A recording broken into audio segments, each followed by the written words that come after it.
Yo, what's going on, everyone? Welcome back to Walking 90. It's been exactly 2 months, 3 months. It's been a long time since we've seen y'all. It's good to be back in the saddle. I have officially stopped crying ever since Richmond lost to Chattanooga in devastating fashion, and then realized that South Georgia Tormenta and Bolt are now our overlords in USL League One.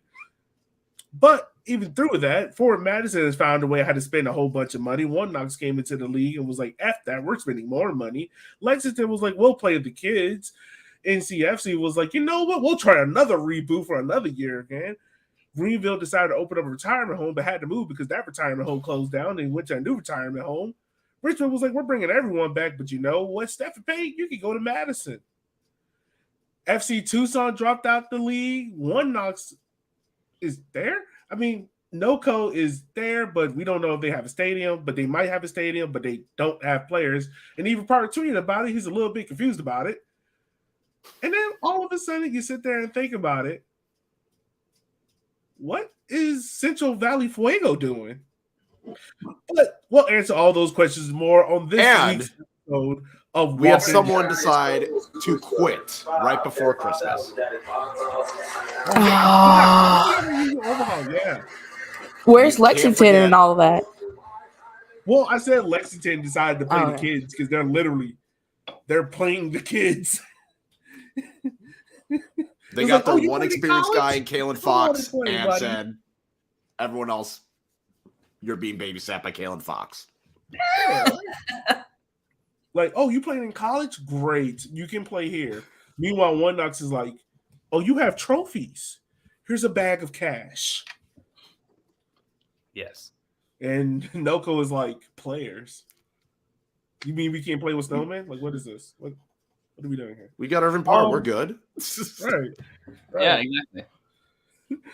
But let me introduce my co-host. It's great to have these people back on the show. As always, to my left is a great guy that just got a new job. Shouts out to him, Mr. Kyle Carr. How are you doing, buddy? I'm great. My last day at my current job is tomorrow. I'm excited to do absolutely nothing and then have 2 weeks to just have a break. So I'm enjoying life right now. Kyle, over under on the level of give a fuck you're going to do if there is an emergency at that job tomorrow. Awesome. Just wanted to know. Jordan is just below me, who literally joined the show 5 seconds before we were about to go on air, Mr. Brandon. How are you doing, buddy? Brandon's frozen. Great job. We just have him on here for the taxes. Diagonally from me is the person that secretly runs 2 Cents FC because she's on every single show and finds more ways to be more involved than me. Is Miss Ebony. How are you doing, man? Chilling. You know, haven't scored a goal yet for NCFC, but working on it. I mean, y'all have literally decided, you know what? We're going to do this again. We're just going to spend a bunch of money. Still haven't gotten a number 6 yet, but it's going to work out. Just call Chattanooga. They decided we're just going to see what Chattanooga did. They went far in the playoffs. Let's just take all their players. No, you don't need a 6 when all you're doing is shooting, okay? Yeah, exactly what Rafa Mintigan. That's all he's going to do. It's just like, oh, defense. Did you not see me in the playoffs? Soon needs it. Yeah, right. And Brandon's now unfrozen. Oh, I'm back, I think. You are back, Brandon. Yeah, I was going to say I'm run on time, and then I literally just jet out. So yeah. And for those who are wondering, Chip is at a Boys II Men concert, and I wanted to ask you guys this. Do you think Chip knows who Boys II Men are? Like, do you think he really know who they are? Or do you think he was just like, oh, cool concert, and thought it was like a rock or indie band, and then he gets there and they're like old? No, he's old school. I think he knows who Boys II Men are. If you don't know who Boys II Men are when you have a child, something's wrong. I think he knows of them, but I don't know if he knows songs by them. Like, he knows who they are. And it's a free ticket, so he wasn't going to say no. I'm pretty sure he can count on one hand the number of white people at that concert. Also, why are Boys II Men in Nebraska? That's another question. Bills need to be paid. What is Brandon doing? I'm scared.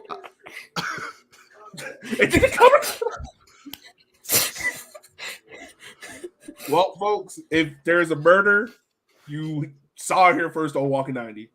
We didn't do it. Not our fault. Didn't do it. All right, guys. Let's go ahead. Let's dive into it. We have transfers to talk about. We have players that have left. We have schedules to talk about. So I think the thing we should probably take our hands on first is talk about some of the noticeable players to leave USL League One, whether it's for climbing up the ladder or if it's teams in this league. So, where do you guys want to start at? Ooh, I mean, you can look at all of South Georgia. They lost quite a few people. But Yeah, I they think kept the Bill important Hurt just ones. got confirmed. Yeah. Yeah, Bill Hurt just got confirmed today to Detroit. Kazai Sterling, I was shocked to see that he came back. I truly thought that he was out of there. And who else is one more person I'm thinking about? Kingsford? Yes. Did he decide to come back? I can't really remember. Yep. Okay, yes, Kingsford. And Dengler left, right? He left. Phelps stayed? Yeah. No, or is it? Other way around. Yeah. Okay. I was like, I know one of them left to Australia and the other one stayed. And to be honest with you, the most surprising thing is that Ian Cameron will stick around because we heard all these rumors about him going to El Paso. So that really fell apart, didn't it? I swear, I think it got as far as I think we finally had that first transfer in USL League One that we were like, all right, this is going to happen, and then it doesn't happen. Everyone's speculating around it. I think it's got as far as the club was about to announce it, and then at the 11th hour, it was like, nope, he's back in Tormenta. Just kidding. Yeah, which that tells me there was a lot of money that was thrown at him. Oh, 100%. Yeah. 100%. There was we're actually going to lose this guy. No, pay him. Pay him right now. Yeah. Well, he's done so much for that club. They better pay him. Yeah. I mean, that man has been the heartbeat of that club at the youth level and at the pro level. So pay the man. Yeah, so we got that going out in Tormenta. Richmond, and talk about Richmond a little bit. Noticeable transfers. Stephen Payne has decided to go to the Evil Empire. Jalen Chrysler has decided to go to One Knox. But meanwhile, they have re-signed, I think, 7 players so far. But, I mean, my fault. They have signed 12 players back, 7 of which are on multi-year contracts, which is impressive, which actually leads the league. Mm-hmm. I think the next closest club is, if I remember correctly, I think is Ford Madison. I want to say in multi-year contracts? Oh, not Ford Madison. I think there's multi-year contracts. Oh okay, no, I was like, no, Ford Madison. That was like North Carolina brought back 1 year. Yeah, everybody's on a one, just a shit ton of money. But there's another club I can't remember right now that has it might be us. Yes, that's who it is. It's Nelco. I'm in CFC. Yep, has at least 2 on 2-year contracts. But also, no, we have Nick Holiday was a multi-year frame. You're not counting an underage worker. Well, then never mind. You're not counting an underage worker. We're not doing this year, man. Any game that he plays in, we're not counting it towards the schedule. We're just counting it as a scrimmage. What? That's not fair. Because then you'd have to do that with I mean, he's at, where is he? Fortuna Dusseldorf right now? He's training with some German team. Mm-hmm. It's a big deal. Well, out there. I hope they have child labor laws, unlike NCFC. Hey. But yeah, we're paying them. Let you guys talk about it. But any transfers so far that has caught your attention? I mean, Christian Shane. Part of it is bias, but Christian Shane going to Madison was like a big holy shit kind of moment on that league. Yeah. That was a big one on the League One day one, and that was just because Madison had brought back Mitch Osmond, and they had announced they brought back Nazim Bartman. They had brought back Derek Gebhardt. It's like, okay, cool. It at least it seemed like you brought back a core of the higher performing players from last year. And then it's like, okay, what are we going to do for striker? Oh, we're just going to bring Fuego's best player from Fuego. And he grew up in Fresno. Like, this is a hometown guy, played for his club, and he ends up leaving, which really either says something was not going well over at Fuego or Ford Madison threw a lot of money, or both. I don't know. But I think for me that, and part of it is, I will admit, bias. But that, I think, was kind of like the big standout of, oh shit, this is huge. And then I think the other big transfers is all the good players leaving Chattanooga to go to the rest of the league. Mm-hmm. Yeah. I mean, NCFC took quite a few of those players. The biggest transfer of all is definitely Jake Keegan from Greenville to One Knox. Mr. Cardio Man. Good workouts. Good workouts are happening. I'm not saying anything. I already said it. I'm gonna let y'all talk. Yeah, I mean, it's never gonna happen. I think also another thing that's kind of caught my attention is you had a couple of players from NISA kind of move their way up to USL League One. Well, they wanted to play next year because NISA won't be a thing. Oh wait, I'm sorry. It'll be a thing at the start. It just won't make it to July. Well, like, damn. Like, is the Maryland Bobcats specifically though? Like, they've how many is it? Is it 3 that have come? Like from the 3 so Bobcats? far. Maybe I'm overselling it, but it feels like a ton of Bobcats players have come. I mean, if you think about it, Nico Brown was a Bobcats player too. So you got Nico Brown, you got I think Dengler was a Bobcat. Dengler as was well. a Bobcats player. Yeah. Like all these Bobcats have, and then Elijah Amo and then This recent one that went Lee to Balogun also at Lexington. So that's 4 in the past couple of years, just from Maryland. It's a few. It's a few out there. Crazy. Yeah, it is. It's kind of crazy when you think about it. Sit there and think about it, like, ooh, who else is coming up? Real quick, One Knox. This is a team that's starting off at USL League One, made their announcement saying, hey, we're going to take FC Tucson's spot, and decided, like, oh, we're going to spend a shit ton of money to go get everyone.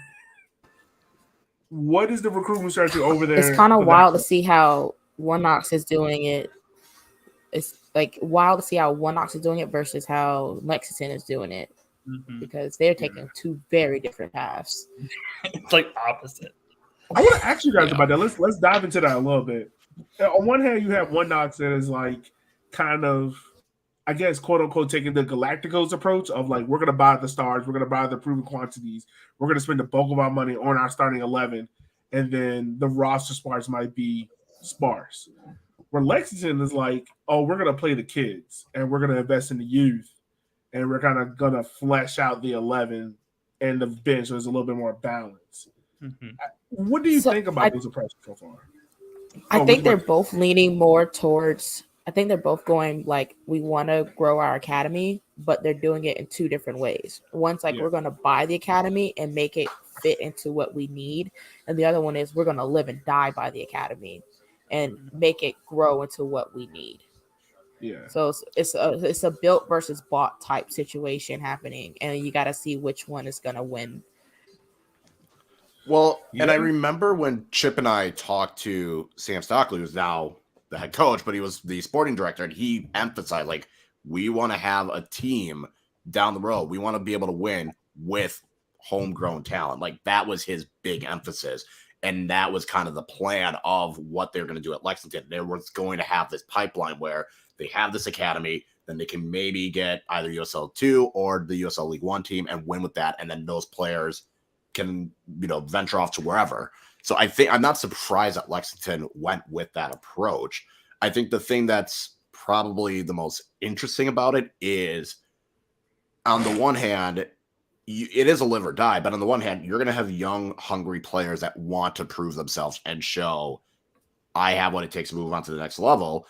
But you also deal with the inconsistencies. It's like what we saw with all the MLS2 teams. You have young players that want to prove themselves, and on their day, they can beat anyone 4-0. But then because that inexperience starts showing, and you're having 18, 19, 20, 21, young players, and they're going to go against, say, a Greenville, it's like that. They're going to get a lot of hard lessons from that experience. You're going to play in Omaha where they have that winning mentality, and you're going to have a lot of – that's where I think it's going to be interesting is how consistently can these young players do it when, especially going up against more of the experienced sides or teams that have more of the experience coaching. While with Knoxville, I think they saw, okay, this is what the level was in League Two. We know we need to take at least a step up. Let's make sure we get the guys that are proven quantities. And we know, okay, they have league experience. That's what Ford Madison did. They said, we're just going to get guys that know this league, and that's going to be our roster. And I think Knoxville's going with that same approach. And then let the eventual academies, because they just bought, or I think they did like a new initiative where they more or less combined another academy or two down there. And they're going to say, we'll let them catch up. But in the short term, we're going to try and win and make sure we can prove that we can belong in the league. And then eventually the academy will catch up. Well, Lexington's like, we're just going to fucking go for it right now. Yeah. Yeah, because they took similar approaches to their academies, right? Like that, both of them, they have huge academies in the area, like in Knoxville and in Lexington, that combined. And so like their systems are both massive now coming into this, because Knoxville's doing the same exact thing in a sense of combining two academies in the local area to create the One Knox Academy. So you've got like two really massive academies that I think are going to be incredible for the long term for League One, just in terms of just like the growth of the league and things like that. Because up till now, we haven't really, outside of MLS, we haven't had anything like that. And there's been a lot of talk of can we really do anything with young players? Can we attract young players to the league when they could take a chance somewhere else? They could take a chance at an MLS two team and potentially get MLS spots. But now we've got these pathways. We're creating pathways. And I think that's really exciting because Can you even say that MLS is doing it well? Because you're not seeing that MLS 2 to MLS pathway, really. You're seeing just the academies because you have to have one. You're seeing more people make the jump from USL Championship to MLS at this rate. So that system that's being built, really cool. I got to talk with the USL front office a little bit while I was in Philly, and they were just explaining that path line of like, how do we get you all of the tiers so that it makes sense for you to operate long term. And you can see it with, really South Georgia to Menta is like the model, right? Like USL's not sustainable without that model of Tormenta. So does Lexington? I think Lexington is doing it the South Georgia way, and Knoxville's doing it the NCFC way, and eventually someone's going to have to figure out which is going to be the best way to get all of these teams into a really good structure of making everything fit and getting those academies to be as big as possible, because that's truly going to be our future in the next 5 or 10 years.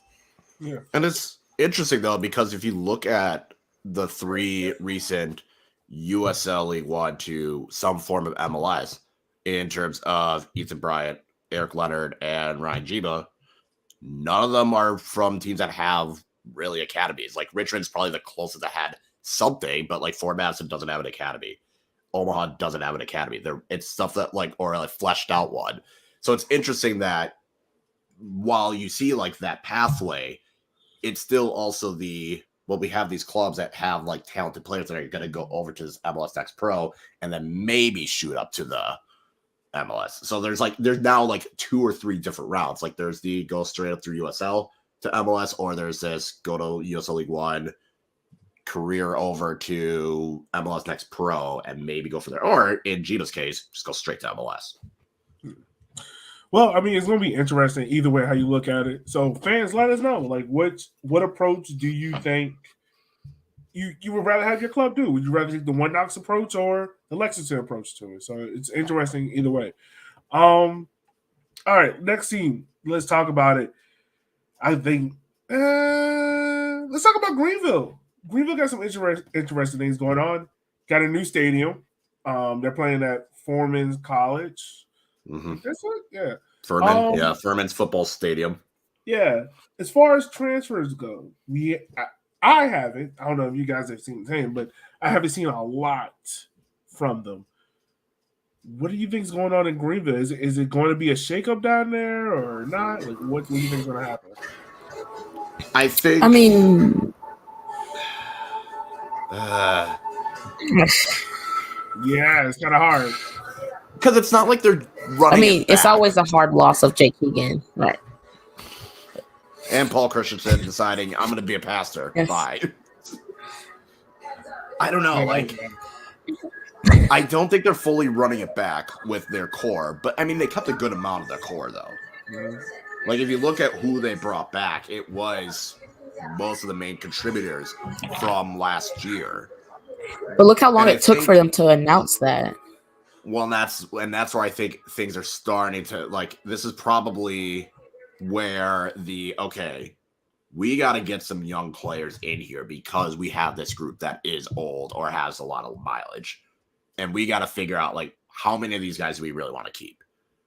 And I think it was notable where with Keegan and Christensen, both those were announced early. So it was like, okay, we know they're not coming back. And then it was just a big gap of we don't know what the hell Greenville's doing. And then Greenville's like, okay, here's the guys that we're returning, and then nothing again. And I don't know if this is just more of they're still working things out and it's just getting things like finalized, or I'm sure they have a plan, but also did Greenville see what everyone else did first, and then they're going to be like, okay, this is what they're doing. This is how we counter it. Yeah. We'll let Brandon decide. No, I think that's a great question. I am really excited about the Tevin Shaw signing, though. I think I said that a couple weeks ago. I'm hyped about that. That's going to be huge for our defense. I think that was we were really good at getting the ball forward last year, but we had a pretty hard time protecting our back line, and so I think having him in the lineup this next year will be awesome. I mean, there's a noticeable amount of FC Tucson players out there on the market that could go to any USL League One club and do a job. There's a couple that are big. Chattanooga's having a fire sale if you need one. Need a couple. I'm surprised Chattanooga hasn't called Tucson players and be like, hey, come over here. We no competition for playing time. Literally, you could start right now. Probably so. Okay, let's talk about Chattanooga because we haven't really dived into that since we were on break and everything. New head coach. A lot of players are leaving. If you're a Chattanooga Red Wolf fan right now, like, how nervous are you about the start of the season? I mean, you don't have to be a fan anymore. You can literally go on the field. I mean, that's true. I don't know how I think the biggest thing for Chattanooga wasn't necessarily all the players you lost, which was a blow. But it seems as though who you're bringing in, it's not anything that has raised eyebrows. Like, I know today they announced Christian Enriquez, who didn't get much playing time in Madison. And it's like, okay, are they really expecting him to, like, be like a starter, or is he just a squad? Like, that's the thing that I would be worried about. It's like, okay, you're bringing in a guy like Christian Enriquez, who's okay, but he was kind of a squad player, not really a main focal point of a not great Madison team the last 2 years. I mean, at this point, you're a starter until you're a starter until someone replaces you. Right now, they have no one to replace him. Right, but it's just, I mean, it's like other than Espinoza, like Espinoza and Lombardi were probably the two that they returned. It's like, okay, cool, great, that's good for them. And then after that's like I would be concerned just because we are now mid-January. The season starts in 2 months, and you got a whole lot of question marks. Yeah, I mean, also it kind of seems like they got a late start with the head coaching hire. Brandon's gone again with the head coaching coming in, and it's kind of just like, I don't know. It's kind of like this isn't going to be the Chattanooga that we see in the pace, that high intensity, get after it, run, blitz you. It's not going to be that same Chattanooga. Like interested to see how they play on the field, just because it's going to be a different perspective. You understand? Yeah, I would be worried though if I was a Chattanooga fan. Like we were saying, they should be worried after like the League One day one. Yeah. And I think the concern is growing. Yeah. Well, another team I think that she could be concerned is Central Valley Fuego. You know, just a lot of the uncertainty that's swirling around that club right now. I mean, from what as we remember, the stadium was still incomplete. The supporters weren't happy about the prices of things. Players seem very unhappy to leave because the first player to leave was Michael Hornsby. He comes over to Richmond. Cheney leaves. He goes. You know, if you're Fuego, man, like you gotta be a little concerned. I got a better question. Which one would you be more concerned? Which fan base should be more concerned? Fuego or NoCo? Fuego, 100%. Fuego. I think NoCo. And I'll explain, like, NoCo, I would be more concerned. I mean, the thing with Fuego as well is they don't have anyone. They don't, when you go to the roster page, there's nothing there. I mean, they didn't tweet their schedule. You go to the roster, nothing's there. I don't know what. I mean, I feel like Fuego's just more of a. Look, we saw this last year. Like, it took them a while to like announce players and announce like a camp. Like, I feel like Fuego just goes on the fuck it, we'll get to it eventually. Yeah. Because if you go on Fuego's website, the schedule is there. Yeah, but we also knew that Fuego wasn't very good at the social cues last year anyway. Right. So I mean, no. If you're thinking about it, yeah. If I'm NoCo, I'm a little bit more concerned just because of you have everything in place. You have the head coach in place. You have your key signing. You haven't announced any other signings back. You have a lot of players left. That granted, we haven't seen a lot of players leave to other clubs yet. So that's kind of like maybe they've signed them, you just haven't announced them yet. I think the biggest thing that's running around NoCo is just the stadium, really. But if you look at Fuego, it's kind of like the same thing there. I was gonna say, isn't it the same for both? Yeah. Yeah. Well, I feel like though with NoCo, it's like they already have a late home opener again because stadium questions. Well, I think it's more might be, but I think it's also like weather. And when I kind of like with Madison and y'all, like I think I had it maybe 2 or 3 years ago. I had like that late home opener. Oh yeah, because I was also trying to figure out if they were going to play in Madison. Yeah, it was kind of like with the COVID and everything. Like we weren't even sure if they were going to be allowed to play in Madison. But with NoCo, it's like we have no idea what the hell's going on at the stadium. Yeah. Again. So yeah, NoCo fans, hit us up. Let us know what's going on with the stadium. We're interested to know. Definitely interested to know what's going on there. Definitely because also Ivan Para has tweeted. Where's the rest of my teammates at? Like I feel like it's like the Will Smith meme of him just walking in the room with his hands in his pocket, like, damn. Here we go again. Look, I'm not saying I wouldn't want to piss off my best player. But I'm saying NCFC spending a lot of money, and we'll take you shoot or shoot. Yeah, I really are like that. Charlotte Independence, y'all. Quick thing about Charlotte Independence that I found out: they have the longest home stretch. They have two stretches of 3 games at home, and they also have the longest road stretch. They have 2 stretches of 3 games on the road this year. So it's scheduled. What a random stat to know. Yeah. I was like doing research to get prepared for the show. I'm trying to be better. But so far for them, for Charlotte Independence, we kind of see what happened at the end of last year, the controversial ending, and finger quotes, South Georgia Tormenta. What are we looking at for this team so far, and how do they take their next step? Do they have 4, players we are right going now? to try and score 5. That's all it is. Still? They have no keeper. They have no keeper. And I doubt not brought back a 6. I mean, and they also have that lawsuit happening right now. They have a lawsuit. Yeah. Let's pause there. Let's talk about this lawsuit because that's what we need to talk about. Yeah. Okay. What I'll let you guys break it down better because you guys have a better understanding than what I do. So I'll allow one of y'all to break it down. The long story short of it is when Charlotte decided to drop down to League One, there was a player whose contract basically was not fulfilled. And Charlotte was trying to use them dropping down to kind of explain why they weren't either going to pay him. They couldn't pay him. Yeah. And the player's like, okay, but you still owe me my fucking money.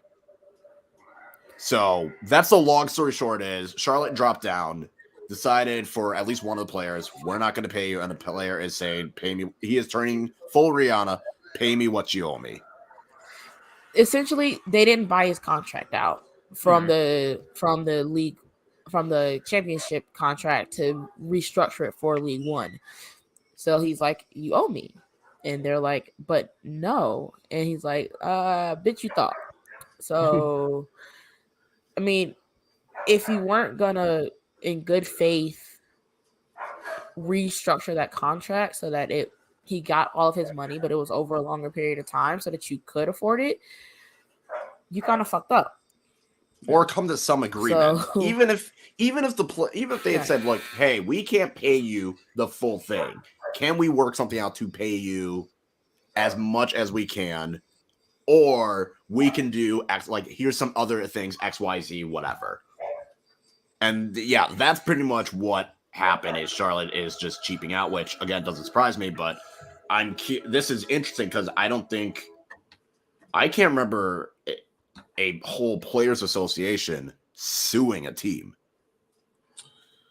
I mean, it's always a first for something. I mean, power to the players because they're like, no, you owe him, pay him. And right. Charlotte is saying that they essentially have done their part and they have paid him enough money. And he's like, no, enough to you, but I'm still owed. This is like Barca, but like the USA version. Yeah. So we'll definitely keep an eye on that as the story progresses and whatnot and get to know more about it. I think this does factor into the fact that the longer they let this play out and they don't come to an agreement, the harder it's going to be for them to sign players moving forward. Yeah. So I'm pretty sure, even though like national coverage isn't talked about, I'm pretty sure there are other conversations amongst agents like, hey, look, if you go there, just know. Well, agents and other players. Like the players talk to like especially in this level, players talk to each other, coaches talk to each other. Like everyone's aware now, and it's going to be interesting because I think it's one of those where do you take this gamble? Like again, it's kind of like a Chattanooga. You can play, you might not get paid, but you will probably play at this rate, and that's going to be like the decision that some of these players are going to have to make. Like. I'm taking this game. It's like when you go overseas, if you're a basketball player and you go overseas, it's like, well, you might not get paid. If you're playing in Eastern Europe, you might not get paid, but you're playing.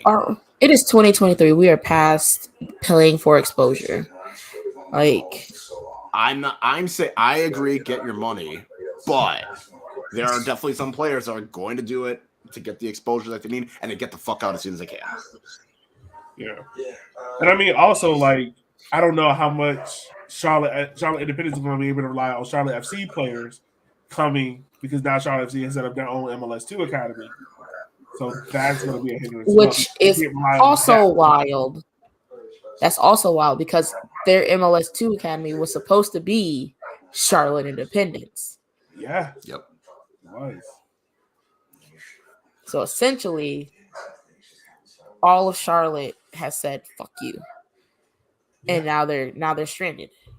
Yeah, they'll they'll build out a roster. It just again, they're gonna have to score 5 or 6 goals a game to have a chance. Maybe it'll be another thing of last year where literally a week before the season, here's our roster. I mean, the players they brought back again, very good attacking players. Mbuya's back, Bennett's back, Ibarra's back, Omar Cease is back. Like that's not a bad attacking core to bring back at least. Yeah, true. So but they have no keeper. Yeah, no keeper. Zayday House is probably gone. Ev, let's hop on talk about your team, NCFC. They brought in some noticeable players, pretty much Chattanooga Red Wolves 2.0. Stole Mikey Maldonado from Fort Madison. And also, y'all decided to pay Shaq Adams and say, like, sir, you are not that level of championship. Stay here. This is your level. This is your realm. Stay here. Yeah, we will also be playing a game of you score 4, we'll score 5. We'll see. I mean, they've added a lot of really good talent from around the league, and even like some, like they just added the new goalkeeper from Indy 11. Yeah. Tor. Yeah. Yes. So who knows? If we don't have at least 5 or 6 players in the Golden Boot race, I don't want it. So, Ev, let me ask you this: is your head coach the coach with the hottest seat right now? And the reason why I ask it is because as an outside fan looking in, we're talking about a team that last year we hyped up as a team that could be in the playoff race. They should have been the players with the amount of money spent in certain positions that y'all needed. So we didn't really spend that much money last year. We were still one of the lowest budgeted teams last year. This year, we went out and spent some money. So, and again, I think I spoke on it. It's we started really well, but I think the inexperience kind of reared its head at the end there with like the injuries and coming back from that, and just not having that guy that can be there to guide these players, because Pekka's great and all, but he's not the vocal person you're looking for to lead a locker room, right? Where's my Austin? Where's my Connor Tobin? Where is my Stephen Miller? I think you get that with like Maldonado. So I think you're going to see these players like grind it out a little bit more. We'll see. Rafa's there now. We got, we Shaq. I think because he is here permanently, he's going to get some chances to like really lead a locker room, even though, I think we're starting to see a roster build that is going to hopefully get them past the midseason and into what is hopefully the playoffs. Yeah. I would say Bradford's probably, if I had to power rank coaches on the hot seat, Bradford's probably the top 3. I wouldn't put him at number 1. I think that still goes to Harks. I am. I wouldn't put him. I'd put him 2 or 3. I wouldn't put him at number 1, but definitely like 2nd or 3rd. I'm okay with that. Who's the number 1 then? Because I said Harks. I don't put Harks as 1. Harks has enough longevity at Greenville to where he's brought you a championship. He's been in the playoffs every single year. Literally, his worst year was last year, and he still got you a home playoff bye. Bradford, on the other hand, I'd say Fuego's coach is 1, Glazer 2, Bradford 3. The only reason I put Harks at 1 is because you need your bet to come true. I do. I will stick by that every single year.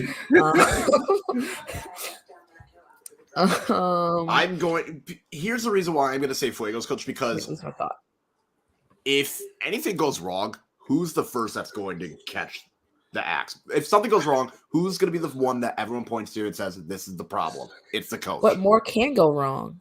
So why would you? More can go wrong, but I'm just saying, like, when shit's going to go bad, and especially with losing the players that they did, I could see this being a long season for Fuego, and that would be, and they've already rotated. They had 3 coaches last year. I mean, yeah. So, Yogi, I think for a fan standpoint, yes, Bradford, but as a front office, I think you're giving him at least another season because he didn't have the budget he had last year. This is his first year. But if NCFC finishes last, he's going to go. Like, they can't finish last. I think if he missed the playoff again, I think he's last.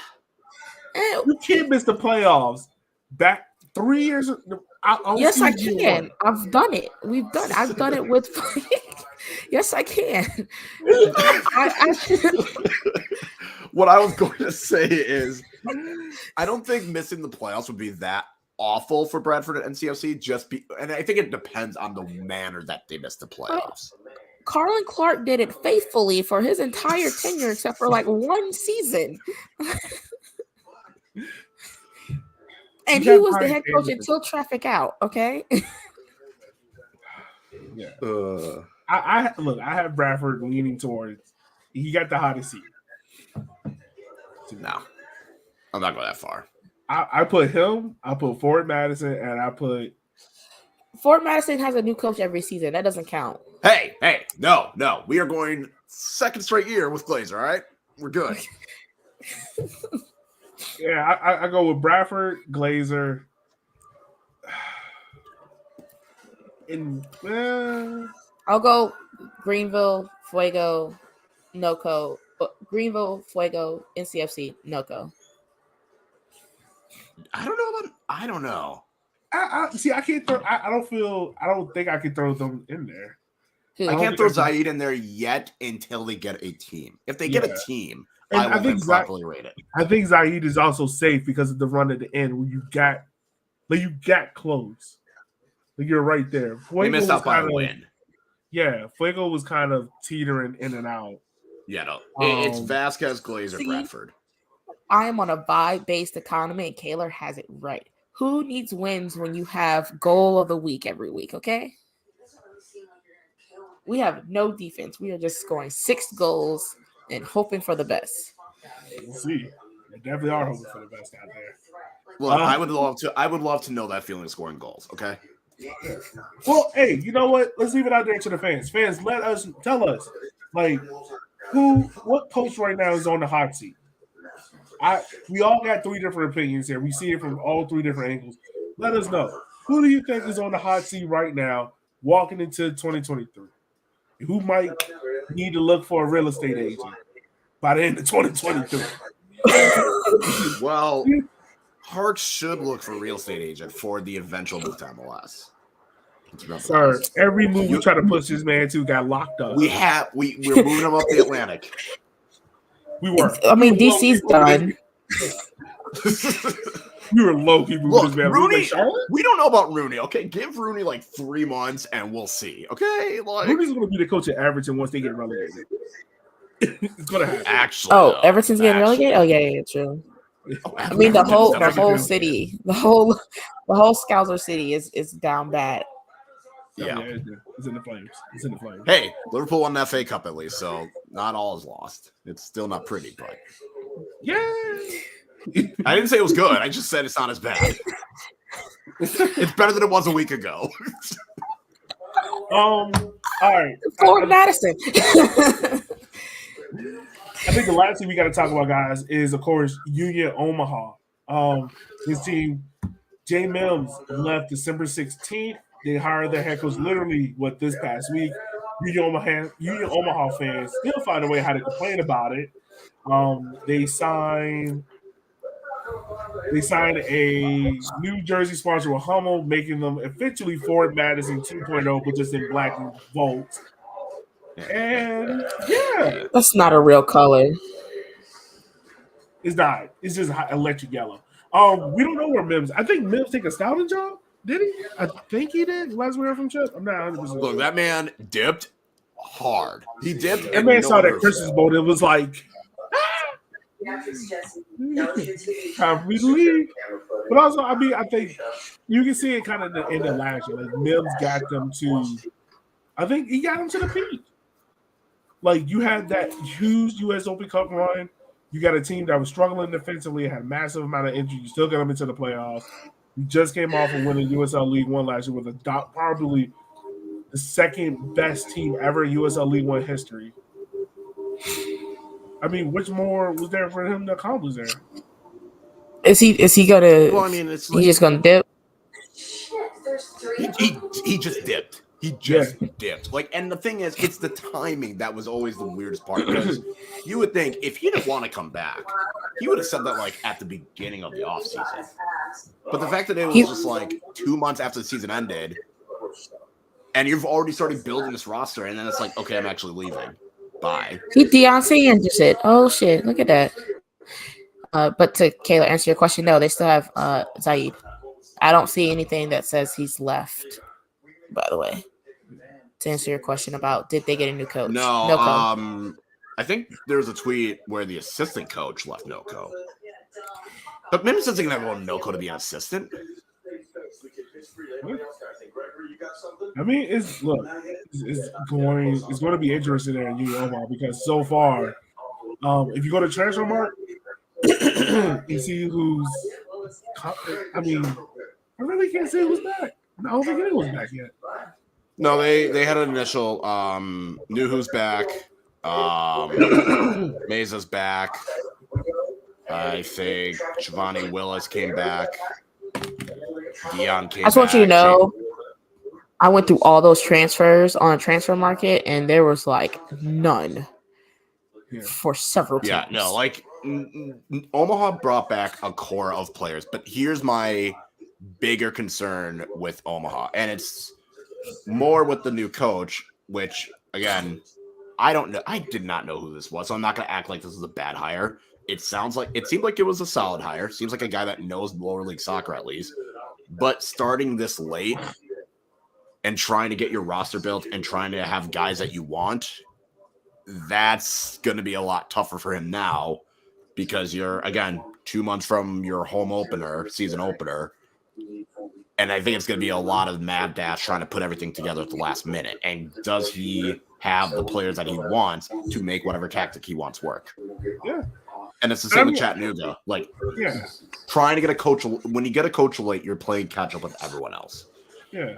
And I mean, I hate to say it, but that's kind of what happened with Fort Madison. You guys hired your coach late and you kind of was playing catch up. You know, you're kind of playing behind the 8-ball.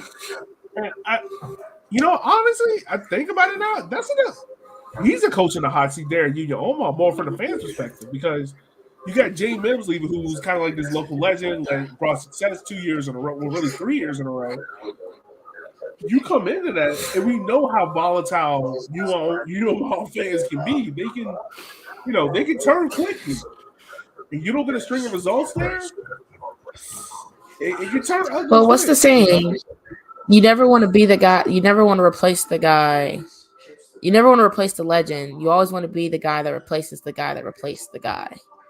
You know? So this coach, he's going to get like 8 games. And if he doesn't figure it out, he's done.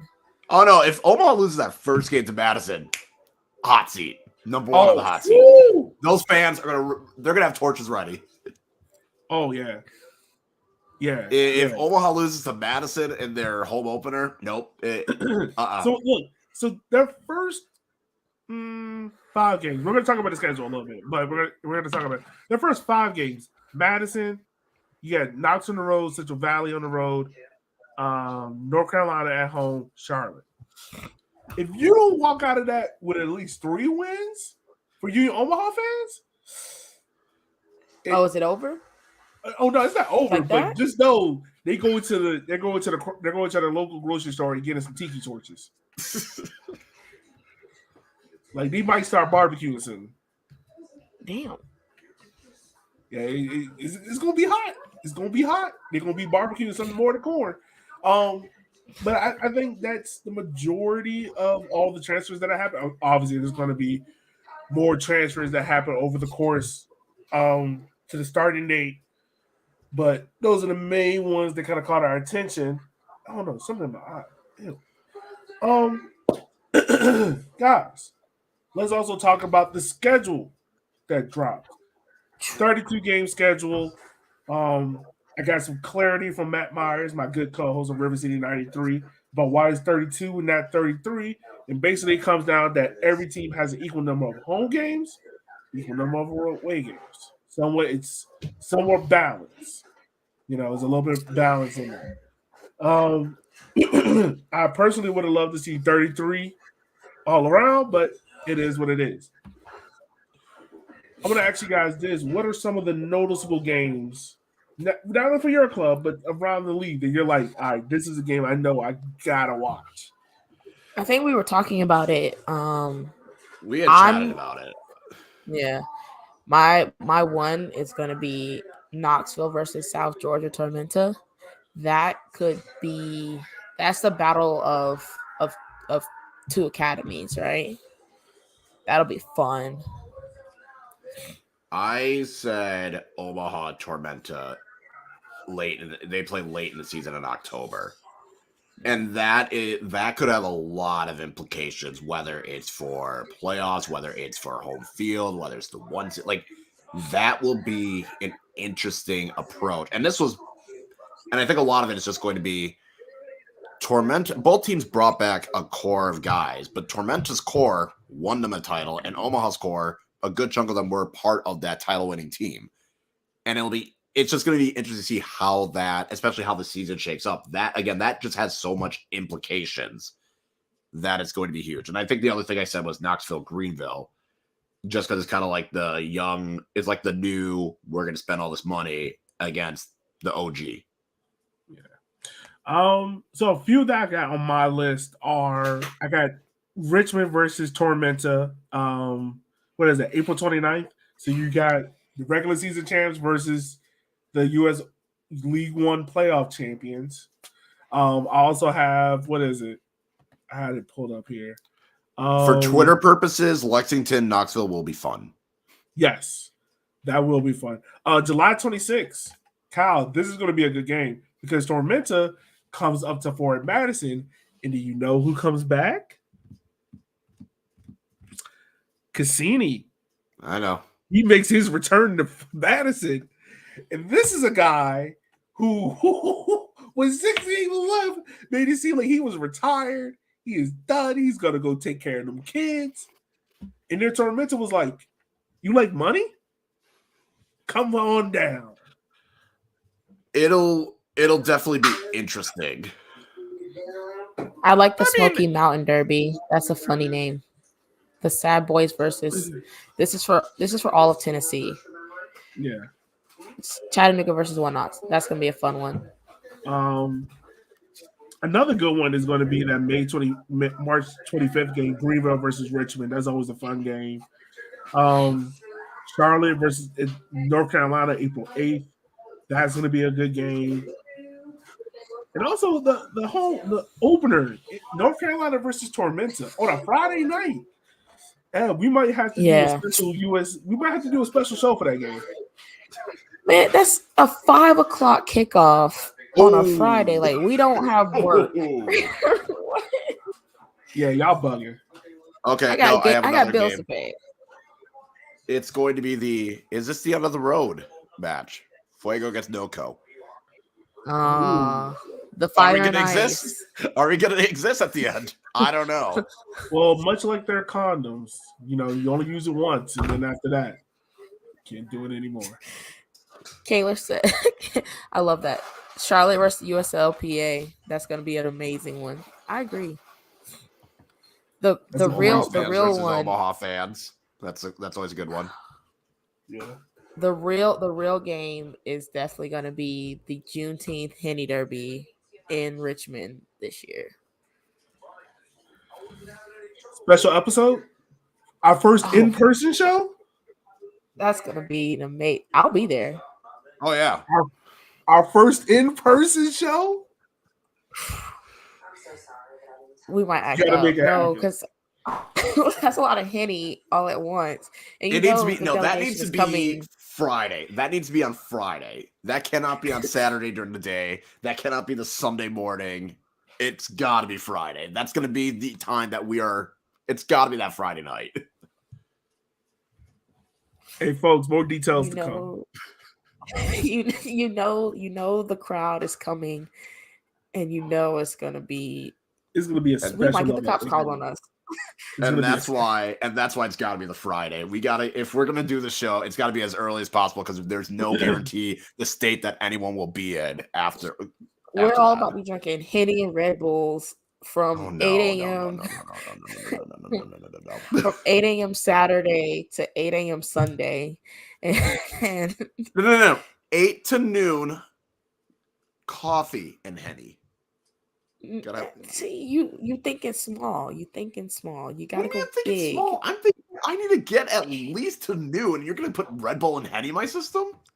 So Yes. I have made a pledge to myself that I will not drink Hennessy until we get the trophy back. So I've made that pledge to myself. I will drink anything else. I've made that pledge until we get the trophy back. Can't relate. Okay. You gotta get it back. I gotta get it back. It was fun celebrating the regular season title in Madison, but it sucked sending that trophy. I'm not gonna lie. Walking around with that trophy that whole night. What game? It's like a shield. It's like, fuck it, whatever. What game? Oh, Fort Madison lost? Oh, okay, cool. I have the Henny Derby trophy, and I'm multiple drinks in. It was great. Tyler, yes, you're driving up to Richmond. You're driving up to Richmond. Yes. No, we're gonna everyone invite the Hooligans out. We're gonna invite Total Soccer Show out. We're gonna have a live show. We're gonna be protagonists. You got to roll through Shea Butter, the Two Cents fam, Gino, everybody. Nothing like it. Oh, Gino said he's coming, so everybody. I need everybody to pull up in Richmond. They're just gonna have to call the cops a couple times. If there's one game a month that they put on big ESPN, that's the game you need to put on. They're not even showing the game. They're showing the stands. They're just like, what's happening over there? Is that a step show? Do we have drum lines? Is that it? What is this? Oh, like it is the 35th minute. Why are they all? Right. Why is there a watermelon? Oh no, not the watermelon again. Nope. Man, I'll tell you, it's gonna be dope. It's gonna be dope. Yeah, so that's mainly part of the schedule. Schedule kind of runs the same as it did last year, March to mid October. Playoffs are still the same. Nothing's changed there. If you guys could right now, I think let's do it. Whatever. Let's kind of do our first power rankings. Our way too early power rankings. Okay. So where do we want to start? Do we want to start at the end and work our way up, or do we want to start at the top and work our way down? Let's start at the end. All right, let's start at the end. Hold on, I'm gonna record this. I'm gonna make sure this year we're gonna keep track of how we do the power rankings. Cool, that works. Let's do this and let's tweet it out there and make sure that we're all consistent on it. Okay. All right. Hold us accountable. Okay. We'll try. At number 11, I think we are all fair in saying that it is Noko. Yeah. Yes. Okay. Yes. All right. So Noko's 11. Well, no, 12. 11, Fuego. Yes. You look a little confused, Kyle. What you got? I'm trying to decide between three teams. I'm thinking between Charlotte, Fuego, and Lexington. I just don't. Lexington, I just don't know. And make sure, there's definitely good local work being done for Lexington. So anyone that follows Tyler Crane or at Crane Kicks Lex, follow him. He's got all the deep dive info on these players.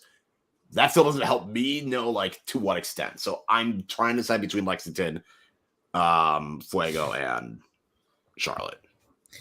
So those three are interchangeable, though. I have Lexington at 7 right now.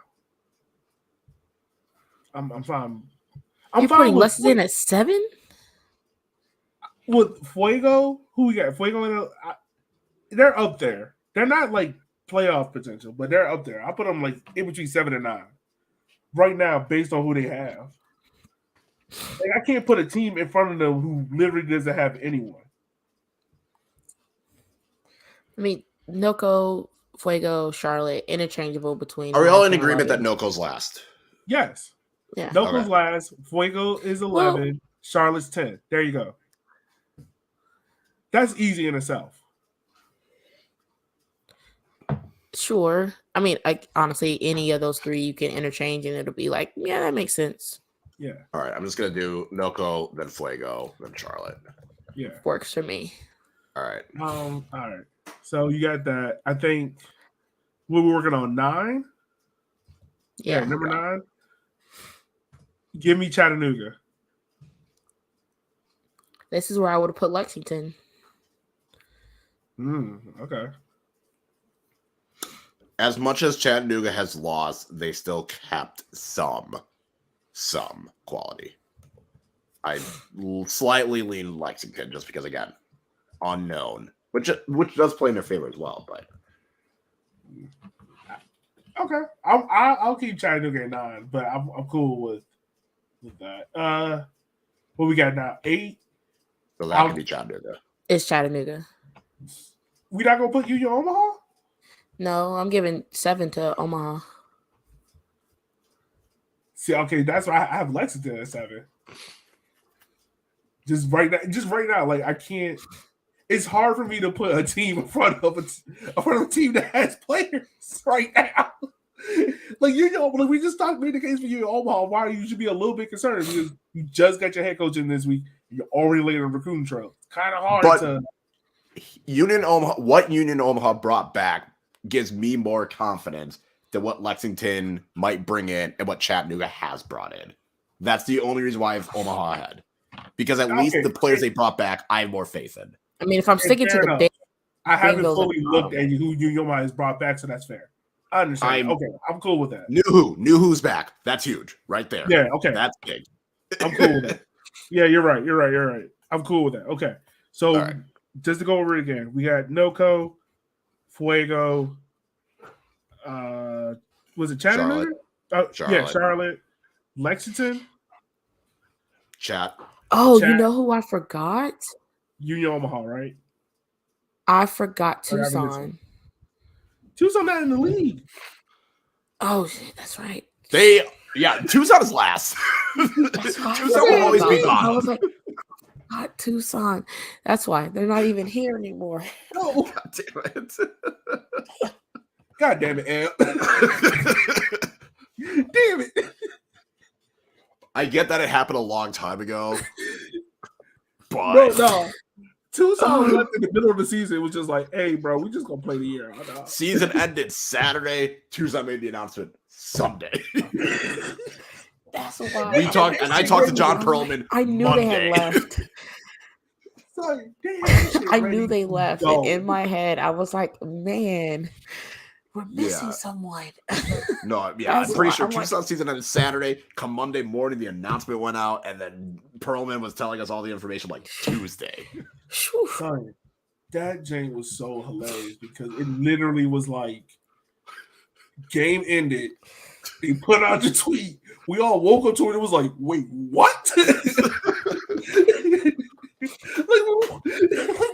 this? And that was like the team that we were all just like, yeah, okay, sure. Yeah, we expect them to come back. Like, they have a plan. Yeah. Like, we all was like, all right, it was just a fucked up year. Like, it's cool. Like, y'all be back. It was like, no, we are in financial struggles right now. Like, we figured, okay, Perlman might not coach again, but they'll be back. They just might have a different coach. Yeah, that's what we figured. All right. Okay. Now go over the list because I'm messing up. All right. Go to the list. So we got NoCo at the bottom. NoCo at the bottom. Fuego, Charlotte, Lexington, Chattanooga, Omaha. 8, so now we're at 7. Yeah. Okay. So now we're at 6. We are at 6. Okay. So 6. Greenville right now. Give me Greenville. Right now. Give me Greenville right now. I'll take Greenville at 6. I said same thing.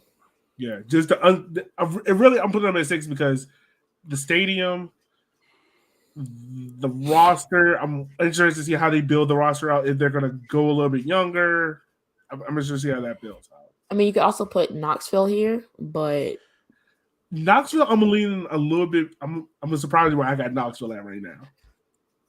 If it's in the same place I have them, I'm not surprised. I'm curious where you have it. Anyway. Okay. So now we're up 5. So wait, hold on. Before we move, are we agreeing Greenville at 6? Mm-hmm. Yeah. Okay. 5. Who do we have there? I have NCFC. NCFC, same. Okay. I had Knoxville. Yeah, Knox at 5. I have NCFC at 5. I'm just putting NCFC at 5. It's between them and Knoxville. Like, I can be convinced either way. So, all right. 4, I have Madison. I had NCFC, but I had NCFC and Madison interchangeable because I had Knoxville at 3. I had Knoxville at 2. I had Knoxville at 2. Just based off, and look, like I said, we're all looking at this different. I'm just looking at the initial roster, like who is there. And so, like, I ain't gonna lie, man. I've been low-key impressed by Knoxville's roster. They have a very impressive roster. I'm not arguing that at all. Like, the defense is really, really good. I think the defense is going to be one of the best defenses in the league. Yeah. I don't know how they're going to play. I don't know that. We haven't seen any footage. There's been no preseason talk whatsoever.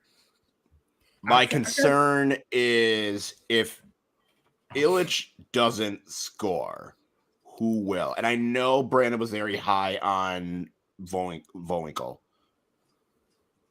I guess Keegan. if they do the cardio club CEO, I have less faith in them. Yeah.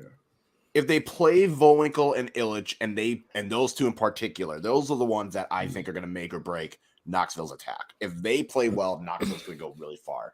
Knoxville's defense is very impressive to me so far. Yeah. It might be second. It might be the second best defense. Yeah. I have Richmond 3. Just because you brought the core back. You brought Neil back. You brought Emmy, Akira, Dakota, Ani. Which is why I'm surprised you put them at 3 and not 2. I had them at 2. I had Richmond at 2, and I had my concern really is just like depth. There's no noticeable depth yet. And I granted, once again, we're talking about just initial signings. Like just initial signings. You know, really, I can be, you know what? Honestly, let me rearrange that. Because now I'll put Tormenta 3, Knoxville 2, Richmond 1. Ow. There we go. Okay. And look, once again, this is no shade to Tormenta. Like, they brought in key parts, but you also lost key parts. You get what I'm saying? Like, Richmond has 2, but from what I've seen, it's only been Keziah Sterling back, Kingsford. Like, there's still, like, who's going to be the goalkeeper? You've lost, center backs have retired. I think all 3 center backs has left. Correct? Am I correct in saying that? Let me double check to make sure. Yeah, I'm double checking. Because I really feel like all 3 center backs have no, left. It says Dengler. Hold on. It says Dengler's still there. So this is it for Tormenta. So far, Cassini has come in. Moccasin has come in from the Thunder and Herd, Elijah Amano, but they've lost Thorne Green. Let's see. Cabral has left. Phelps has left. Bill Hart went to Detroit. So, a lot of guys without a club right now. Ekenrode has retired. Which, by the way, Ekenrode, congrats to you, man. I know he just got a job up in the front office with them. I can't remember the exact role, but congrats to him. His brother played for Richmond as well. So yeah, like that's like you brought back key parts, but you've also lost them. You get what I'm saying?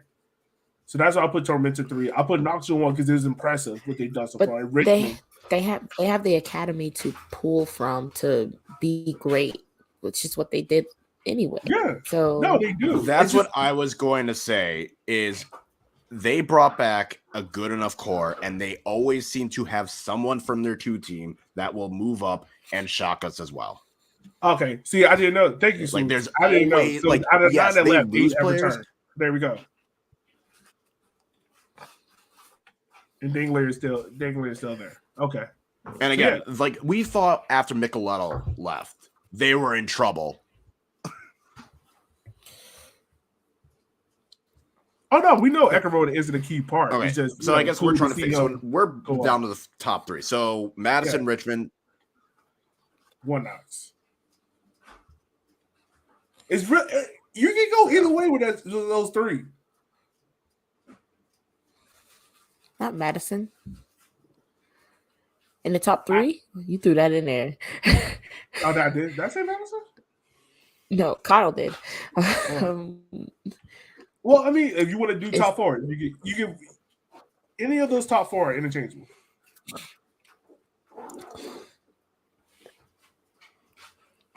No, they're not. That is true with Tormenta.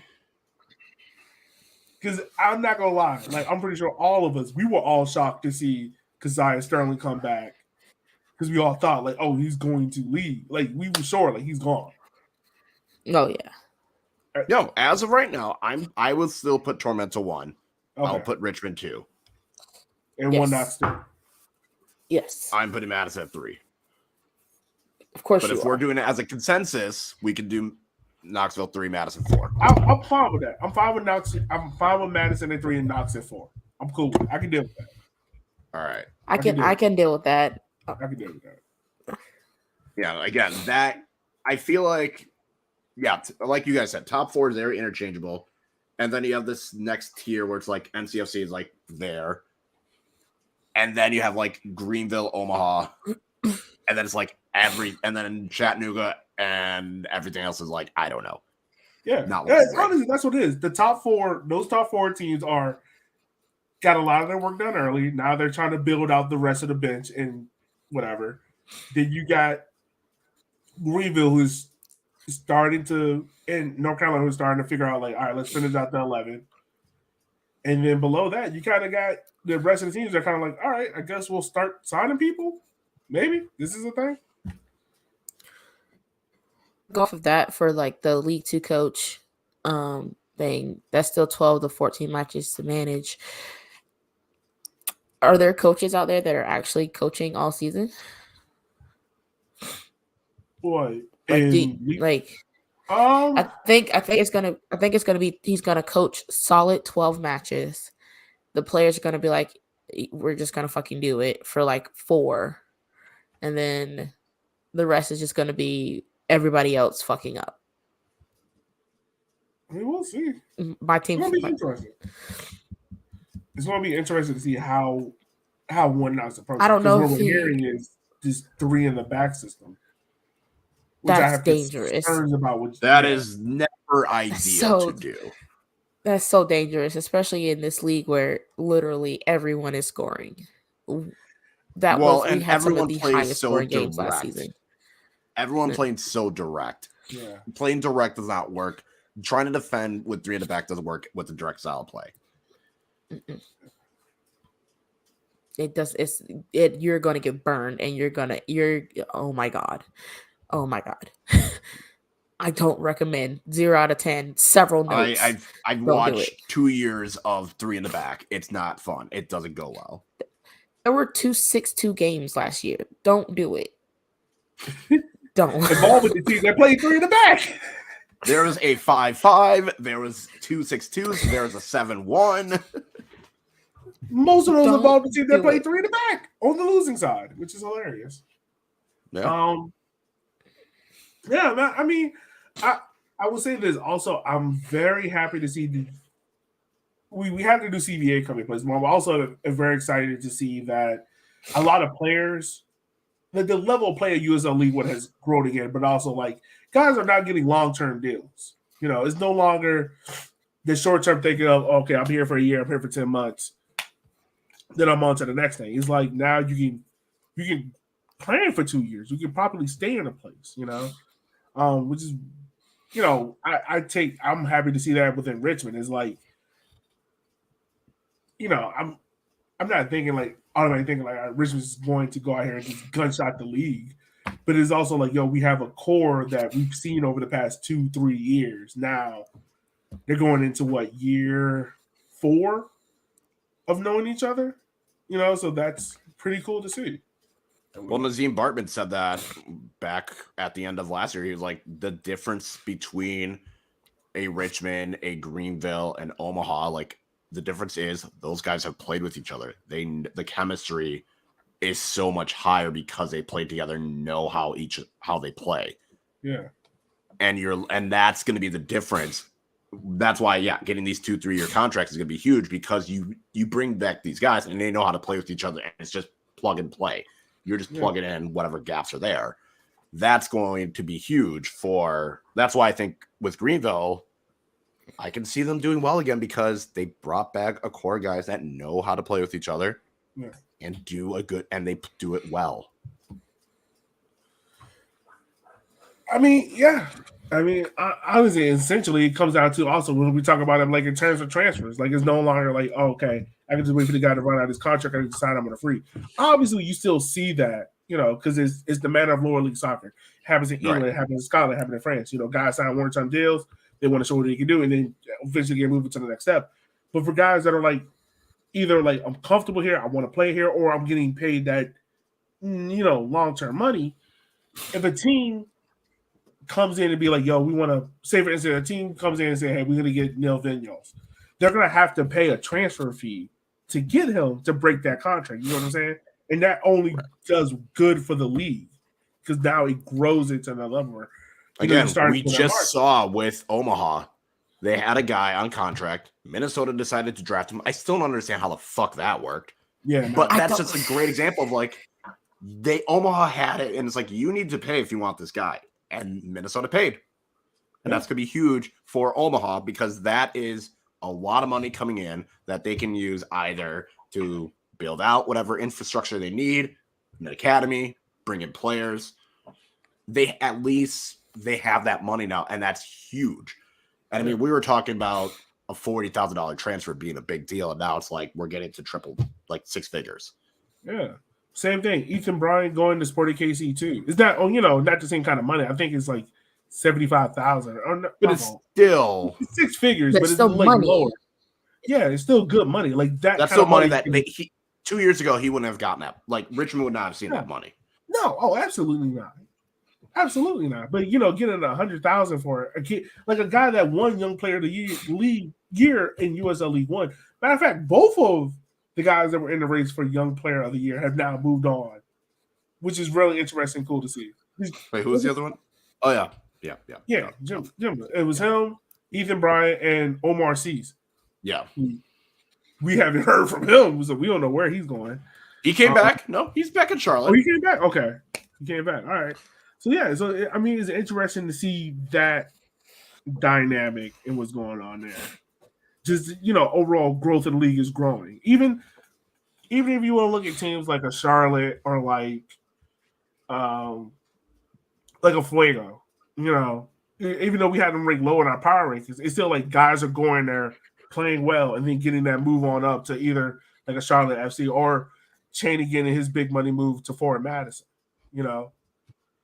Like you're starting to see that inner growth within the league and then multiple other leagues, which is good to see. Yeah, 75. Yeah, it's at least worth three players on a minimum at this league. Or you take that money and flip it into infrastructure. Oh, true. Flip it into infrastructure, Like, I'm pretty sure if NOCO could really be like, all right, we're going to put Ivan Power in the market, you get what? 60, 70, 80 grand? You take somewhere around that. Yeah, you take 40,000 of that and put it in the stadium? You don't mean to tell me that don't help NOCO, like, be settled?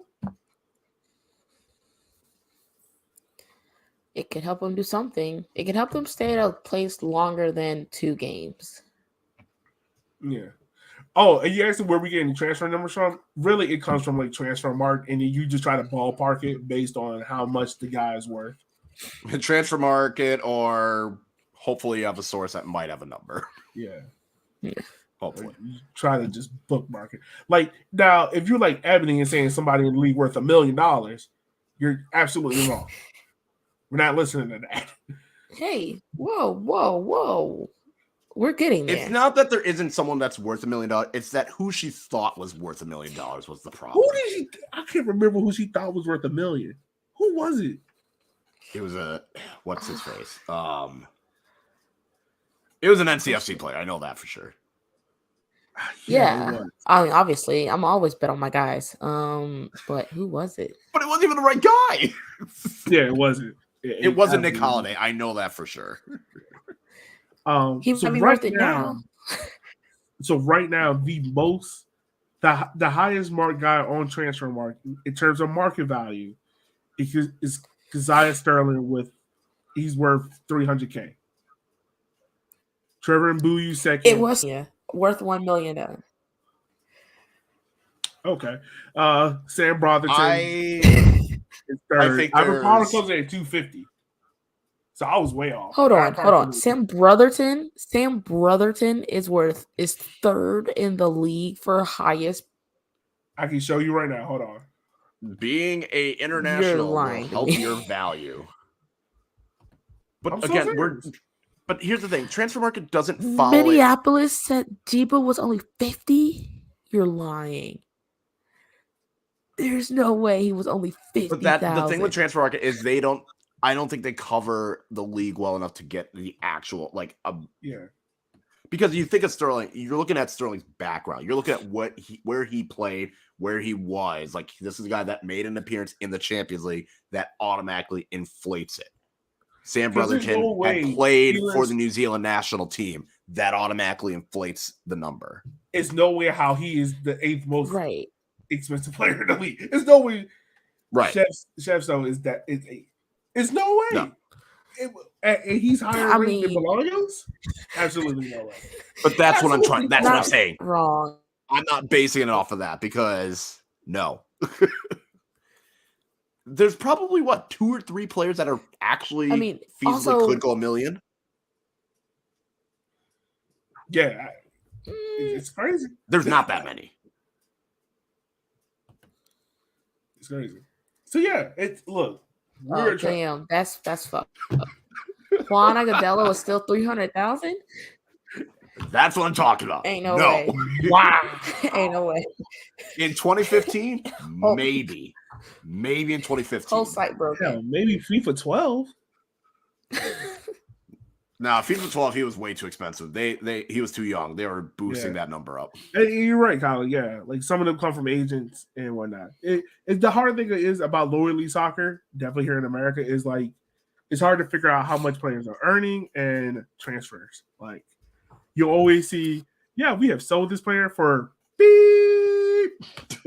For an undisclosed fee that is the league record. Okay, but what was the old record? Like, give us some context here. But it's weird because I feel like after 2019, like when Joey Gallardo and Brian Silvestre both, we had a number. Well, Joey's that we found out because Real Monarch said they paid $7K, which still pisses me off to this fucking day. But I'm just saying, those are those are the only 2 where we actually got a number. And that was after year 1. Yeah. And we haven't gotten a number since. Wait, so was that Silvestre from NCFC? Madison, he went from Madison to Miami FC. He went from NCFC to... Well, yes, it's that same Brian Silvestre, Florida. But... I mean, okay, so that figure that you're... Yeah, the transfer was from Madison to Miami FC. And at the time, that was the league record. And I don't know. It's definitely been broken since then. Mm-hmm. But that, we knew it was I think it was 40K or something. We had a number. So right now, the top 3 recorded transfers that we got a fee for, Brian Silvestre, 18K, Joe Gallardo, 7K, Connor Antley, 5K. And that's all 2019, 2020. I was really off on those numbers. Good Lord. Yeah. That's it. But and we know the number has continuously gone up. Since that. Between Micheletto, Bryant, Leonard, Jiba, Bosua, or Carvajal, whatever Torment. I'm pretty sure Torment has broken their own record the last 3 transfers. Oh, had to. Yeah. So I wish we could get. I somewhat get try not to put the pressure or whatever, but it's also what the hell are we doing? Why do we have to have an undisclosed? Man, fuck that. I want that pressure. I want to know how much is Emmy truly worth. Emmy at least worth. Hell, if Emmy in the top rank, Emmy got to be at least worth $500K. He got to at least be worth $500,000. When I'm thinking of players that could go for $1 million transfer, he is one of those. Yeah. Like, there's maybe only two, and that's Keziah and him. That's it. I could see Nick Holiday or someone like a young player at NCFC. I could see it. Oh yeah. Nick unbiased. He's a goalkeeper. I don't see goalkeepers. You don't normally see goalkeepers going for that high unless they're playing at MLS. I could see an MLS. He's going overseas. I mean, yeah, true. No, I could definitely see Nick Holiday or what's his face? The other Molina? No. Rincon could go for quite a bit. He is so young, but so that like those two, Sterling, he's so Emmy. good. That's probably it. That's it. Yeah. And Emmy, it's for Emmy, you're paying for what he's done before in the past because he's 20. So we're giving him a Kobe contract? Oh hell yeah! I'm fine. Look, as a Richmond Kickers fan, you give Emmy wherever the fuck he want. Give him, man. Him. Look, him, and yeah. He get the Kobe deal. He can do whatever. At this point, Akira got 1 year left, so I think Akira's going to go in. He gets the Lifetime Achievement Award. Yeah, but Emmy get the Kobe contract. Emmy can be 35. We'll wheel his ass out there. That's fine. I don't give a damn. That man won 3 MVPs back to back, 3 Golden Boots back to back. Sir, this field is yours. You can do whatever you want. He can go in there. He can go out on that field and take a dog stole shit. It is his field. He can do whatever he wants. It is his, and I will defend that man like he is my child. You know that parent that comes to school and defend their child, knowing that they done wrong? That's me. Emmy can go in here and bitch smack 3 center backs. They was roughing them up. He didn't do nothing. He ain't hurt nobody. That might have to be a future episode. Who is the club's closest Kobe deal player? Past or present. That has to be a future episode. Yeah, that is. Mine spans like 4 leagues though. So okay. It's but currently right now, who's that guy you're like, all right, we giving him the Kobe deal? On my team? Yeah. I mean, the only person that's been there that long is Nick. Or Gary. That boy that killed Kobe deal. Got to type of the fuck out of this development. Don't get that boy that. I'll be mad as hell if I find out y'all saw Nick Holiday take an 8-year deal. I mean, had he not left, Eric Leonard. I was gonna say, had he not left, Eric Leonard would have gotten it for Madison. So low key, and if Nazmi hadn't retired, it'd be Nazmi for sure. Yeah, if Turbo and Eric didn't leave, it would have been one of those two easily. When y'all said Eric went to Chicago Fire, I was like, oh shit, he really going to big time MLS. And then I realized it was Chicago Fire too, and I was like, bro, you 27. Why you what? Look, if there is a team that all you need is one out of form player injury and you can make it up there immediately, it is Chicago Fire. It is the trash fire. All it takes is Chizios having a day off, and Eric Leonard might be going right there to the first team. Look, who else they got a center back? I mean, yeah, that's true. I'm just when I thought y'all said he was going to the Fire, I was like, oh, he's going up to the first team. And then I saw it was Chicago Fire too, and I was like, bro, you 27. Stay your ass in Madison and get this Kobe deal. Look, you can't blame him. If he's if you have a chance to go to MLS, going through Chicago is it's a lot easier path. I guess like you're not dealing with Chicago's got an academy, but what other team is going to be bad enough? And also, I mean, it made sense. All right, well, we'll see. And the money is good. Can't argue with the money and playing close to your hometown. That's what I'm saying. Like I can't get mad at Payne nor Chrysler. Like if the money there, take it. I ain't gonna be mad at you. I'm gonna cuss you out. Hashtag get your money. I'm gonna love it. Yeah, go get your money. Guys, it's a pleasure doing the show with y'all. It's good. First show in a long, long time. Shook off some rust. We're ready to go. So good. We probably won't do another show for a while. Maybe. I don't know. It took us like a month to get this one scheduled and going. Yeah, it's gonna. It did. It did. But yeah. So as always, listeners, we just want to say thank you Before we go. Big thing. Big thing. We gotta introduce. We've got a new website. We're hoping to get some content out there for you guys. Some more video analysis, some new vibes, some new chaos. Hopefully a new Walking 90 derby to come into play. We got some big things coming up for this show because we all we got. Exactly. I will gladly be your host as always again. Hopefully we can keep the show under an hour and a half. No, we will not. Like, let's stop. Never. What's up? Oh, update on the NoCo Stadium situation. There's a dome where they can play soccer. Is this some Michigan Star shit? Look, what the fuck? All right. There is a dome. All I'm saying is there is a soccer field. It's in a dome. You know what, everyone? Have a wonderful night. We just want to say thank you for taking the time out of your day to listen to our show, because without you, we couldn't do this. As Eb said, support us. There's not a lot of us out here covering the league, folks.